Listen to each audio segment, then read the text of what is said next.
Hi everyone. So I've got big news I've been wanting to share for a little while now, and that's that I'm going away and I'm guiding for the summer. A whole bunch of you guys that know me well already know that, but my following online probably doesn't, or not all of them anyway.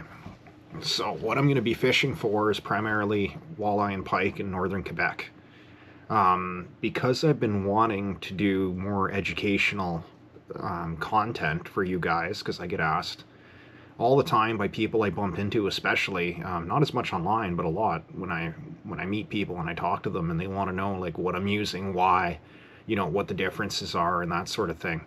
So I figured I'd sit down, make a video, and go through a few jigs and trailers that I plan to use this summer, and why I use them and why I think that they're effective and that they're the right choice at any given time. I mean, jigs don't have to be complicated. You can just drag them on bottom and catch fish. You can, jig them and bounce them around and bang them on the bottom and cast and reel them and whatever. They're also they're a very versatile bait. So they can be complicated if you break it down and you get, a little bit too stuck up on the details. So to prevent some paralysis on your analysis and overcomplicating it using jigs, I figured that I give you a few basics that I look for and that I like, and then you guys can go out and catch some fish. So I'm going to put these plastics aside because we'll talk about those after. But one of the first ones, and here's a bit of secret sauce, is here, a sec, I gotta reach, make sure you can see this. I like these whistling jigs. I tend to use these a lot if I'm looking for walleye, if I'm looking for fish. If I'm not sure that there's going to be active fish in an area, I'll take these out and I'll play with them. Got a whole whack of them. That's an entire tray full. I pretty much only have, let's see what I got here, 3/8, 3/8 and quarter. That's kind of what I figured. So I pretty much only have 3/8 and a quarter ounce. I don't use the super light ones of these. It doesn't really work for the type of fishing I do. So what I tend to do is I'll cast and reel these when fish are shallow in the spring, up into weed edges, into weeds themselves, and just let it kind of glide back in. I tend to use these a lot with leeches or plastic imitations of one. And then we'll get into these, what's the proper name for this? It just says minnow.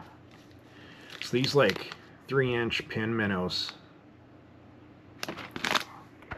I gotta turn my screen so it stays on. They're like Berkeley 3-inch pin minnows. They kind of look like your flat nose worms there, but they got a little fork tail. Something like that, or something like these Taxman leeches is kind of the right bait for this. You want something that'll flutter and kick behind it as the blade slows it down, and then obviously the blade's making more noise, moving more water. So if your water's dirty, if there's cover, if you want them to come in and find it, or if they're aggressive, it's the right jig to use. So from spring in the shallow waters, casting and reeling, or just casting and letting it pendulum, and then in the summertime we'll transition when they go deeper and they're on ledges or in holes or on flats feeding. I'll transition to drifting with those. I don't tend to still fish and jig them. I don't find that that works. I mean, you'll obviously catch some, but I don't find that it's very effective. I find that changing to like a moon eye or something like that is better if you're anchored off or holding in place and you're trying to jig one up. But if you're moving and you're steady moving, these are the way to go. If you fish with live leeches, give them a try. They're insanely good. So that's that little bit. On the first bait, let's put these on the ground. So let's open this up. Anybody who's fished with me knows that these next couple tips or these next baits, I just posted a video about these today. You're probably not seeing this a week or two later. Hyperglides. I like hyperglides a lot. I use them a ton in the winter. They are likely my favorite bait. When they're not always the most productive, but when I seem to not be able to find anything that works, a hyperglide tends to get bit. On those days that are impossible, that you're trying to get one bite to salvage a day, this is what we tend to throw. They also, the smaller sizes, catch us wicked big perch. They don't, again, they shy away from numbers, but when you're trying to seal the deal on a decent fish, this is really the bait that I tend to lean on for that. Another one that I like a lot that's no secret, I mean, lots of people use these. It's your Smeltinator. They work amazing. I like them a lot.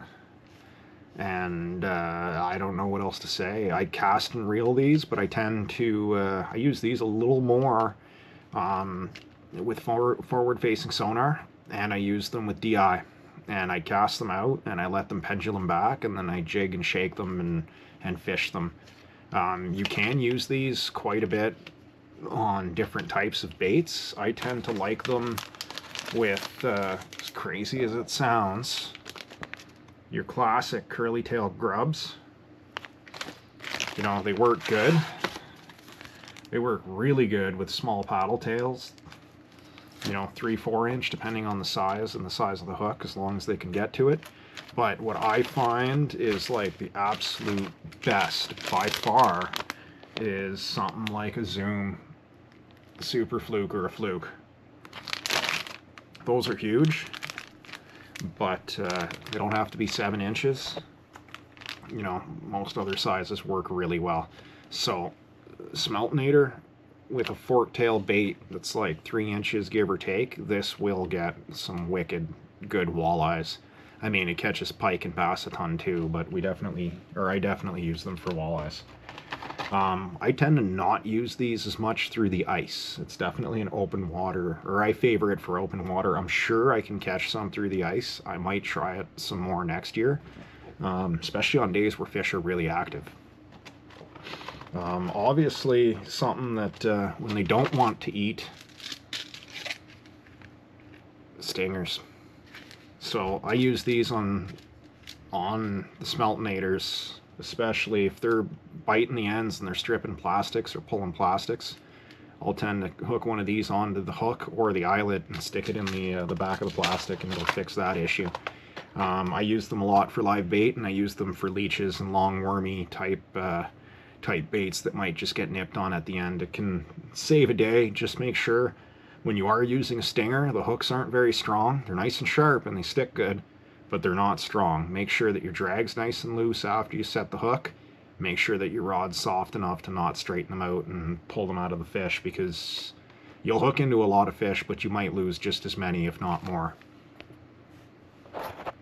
So make sure that you're careful when you're using stinger hooks. And also, if you're unhooking a fish, make sure that you still know they're there, because getting stuck by one of those is no fun.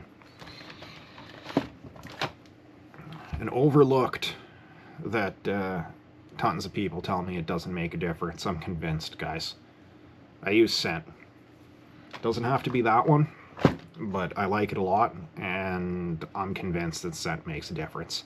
You fish two lures side by side, the one with scent tends to get bit more, and fish hang on to it and you get them in. I mean, Powerbait's been preaching that forever, and I'm sure that it has some truth to it. The percentage, I don't know, but it makes a difference, and it's good.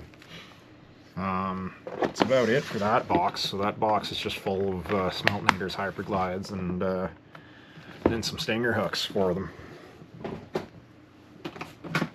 What else do I have going on here? Now we're getting into big boxes. Can you see that?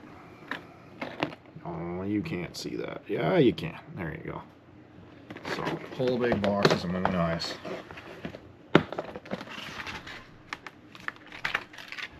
I mean, these are the deep V.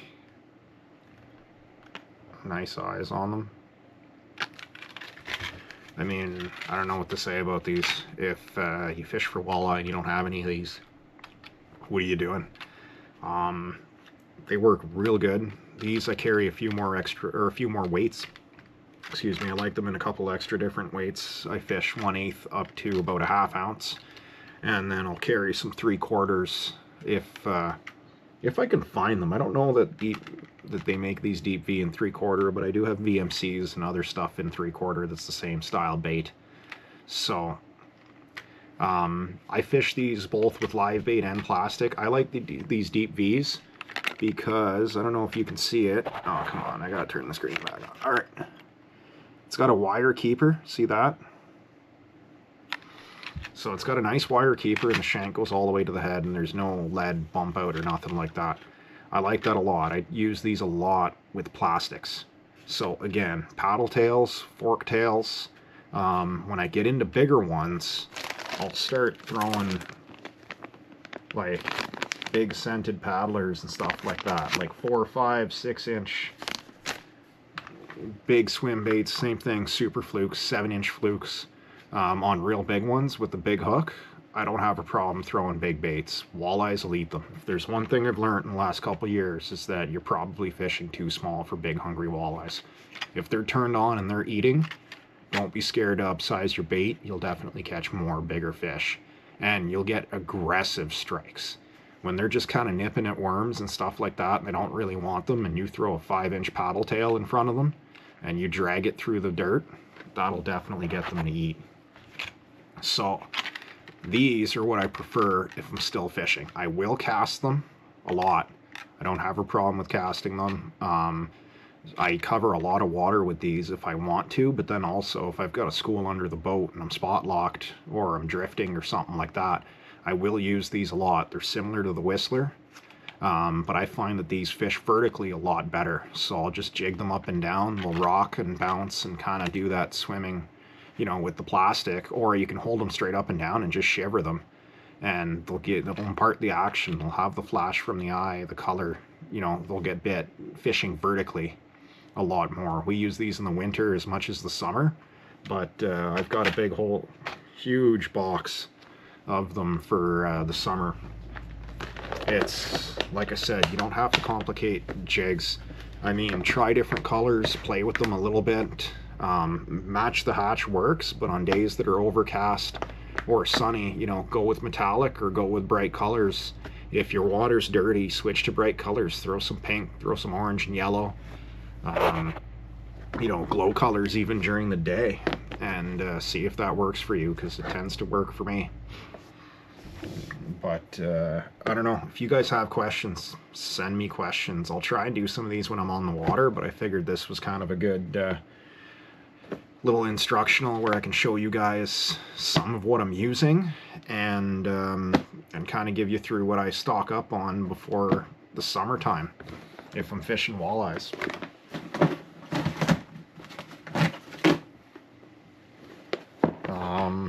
These are about as much as I'm going to go into hard baits, because trolling baits, hard baits, and cranks are a whole other ball game. But right now I'm going to talk mostly, because we're on jigs, we're going to do drifting, some casting, and vertical jigging.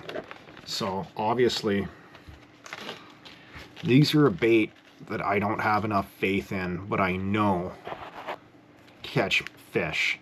And the more that I use them, the more that I tend to catch fish on them. So I've been forcing myself a little bit to, you know, go through the learning and growing pains of using these.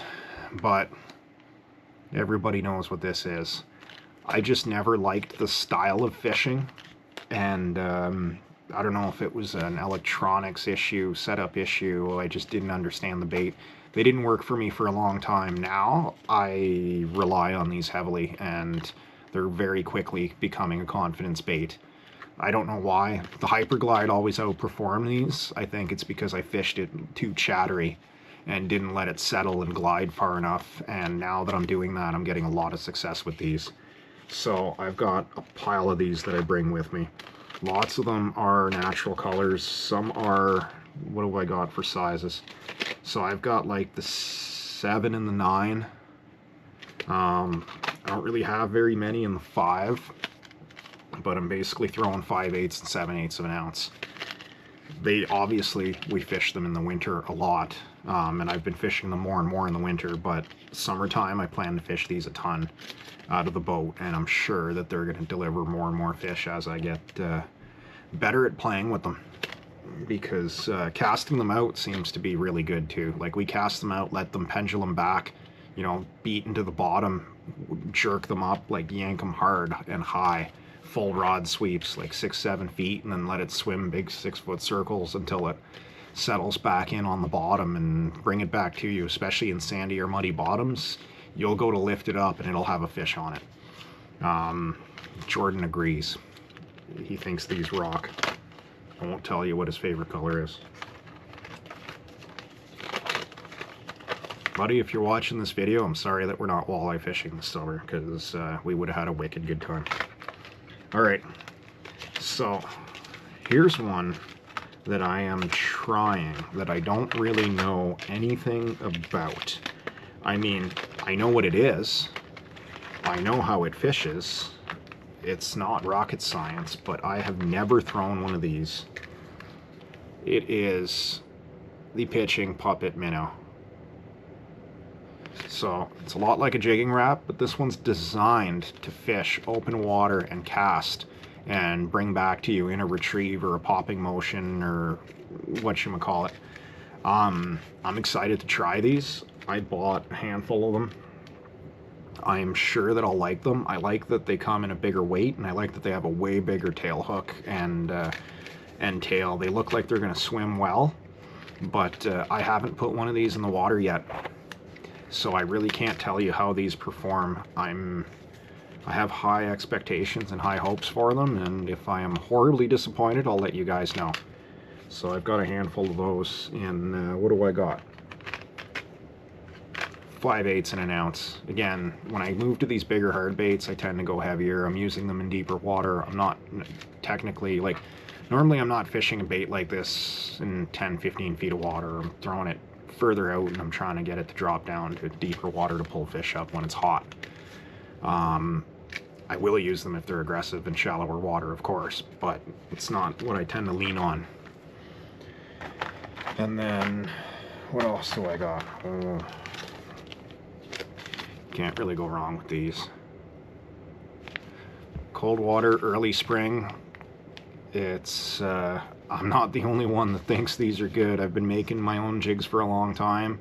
These Acme ones are cheap. I can't even make a jig for what the price of this is, and the quality's decent, and they just straight catch fish.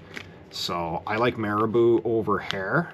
It's a personal preference. I've always just liked fishing them that way better, and you can dead stick them and they'll still move, and I think that's kind of why I prefer marabou over hair. And I got a few of those. I got white, chartreuse, black, 1/4 and 3/8, maybe 3/16. I don't go crazy. Again, it's simple. Throw them out, you know, pop and let them drift back to the boat and pendulum, and you'll catch fish. If you're in sandy or rocky bottom and you're not scared to lose them, bang them on the bottom. You'll get strikes that way. So that covers that.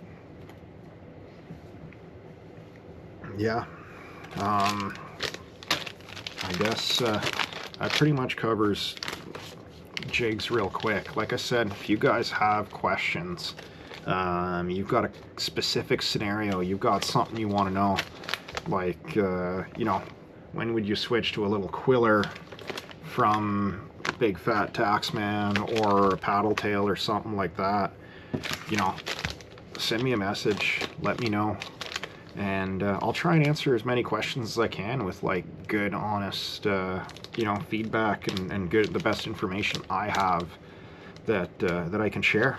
But I think I covered most of it. I mean, it's pretty simple. Don't be scared to fish plastics on jigs for walleye. It's if you get a short strike or you get them nipping, you know, you don't lose your piece of bait. You can just keep it down there and give it a pop or something and get them to come back and eat. It's in many cases been more productive than live bait. It's just got good action. You've got to be on point with your technique. You got to move it right and, you know, watch what you're doing. It's not going to swim around in circles for you down there, but it tends to catch more and bigger fish, in my opinion. It's taken a while to learn. It's definitely a skill you have to master, but it's something to consider. And don't be scared to throw stuff like, you know, like this guy with big, fat, thick bait fish profile. I mean, like some of these fish you cut open and they've got whole ciscos and smelts and perch and sunfish in them.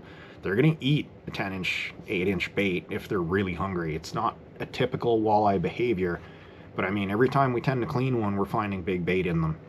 So don't be scared to upsize. You might have to slow down, or you might have to be more erratic. And erratic doesn't necessarily mean fast. Like big pops and jerks, and then let it settle and let it sit on bottom and let the tail float up and dance a bit, is more erratic, but it might not be moving away from the fish faster, because that's something that people tend to confuse. They think a faster retrieve is more erratic, but it's not. So that's probably my best tip I'm giving you guys today. Thanks for watching. I'm gonna post this without cutting it. Hopefully I don't sound crazy losing my words and mixing them all up, but you guys have a great weekend. I'll throw it up probably for Friday. Ciao.